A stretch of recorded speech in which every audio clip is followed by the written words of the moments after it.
السلام عليكم ورحمة الله وبركاته. عاملين ايه؟ يا رب تكونوا بخير. الشيف ده بقى جاب عجينة جاهزة كده وحطها في الطاسة، وبعدين حط عليها البيض بقى ده، وبعدين كمان حط عليها شوية مكرونة سباكيتي عمل منها شعر، وحط فلفل أسمر النني بتاع العيون، وبعدين شوية كاتشب، وطلع معانا الوش ده. يا رب يعجب الأطفال، فكرة حلوة قوي وهتعجبهم كتير قوي يا جماعة.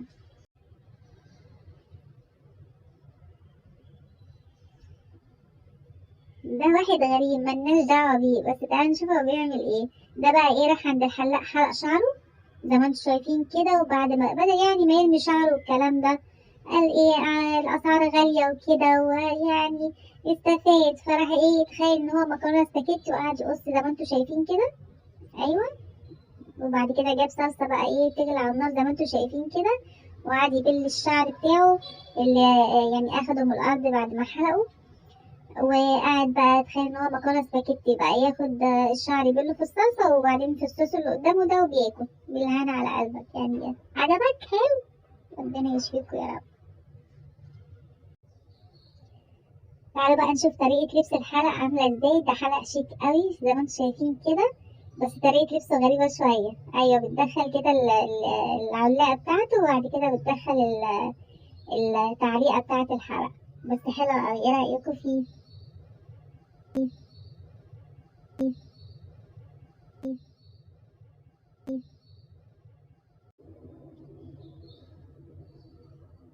تعال نشوف الشيف ده بيعمل ايه. انا بحب السمك البلطي قوي على فكرة.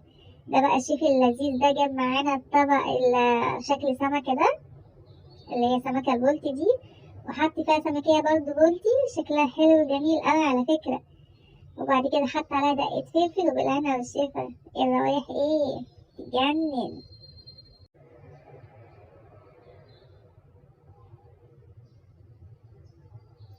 حرام كده حد كده يجيب الاستاكوزا صاحية ويحطها كده في الطاسة كده مولعة نار، ترضي حد يعمل فيك كده يحطك صاحية في الطاسة؟ ده بقى حد جاب استاكوزا صاحية وقال بقى يعمل فشار بقى طازة بقى بالاستاكوزا. بس حرام يا جماعة، محدش يعمل كده.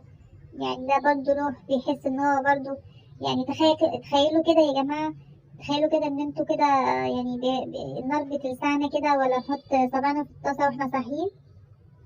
يعني تخيلوا كده يعني ده دلوقتي ايه اللي حصل له. يلا الله يرحم. زعلت بجد.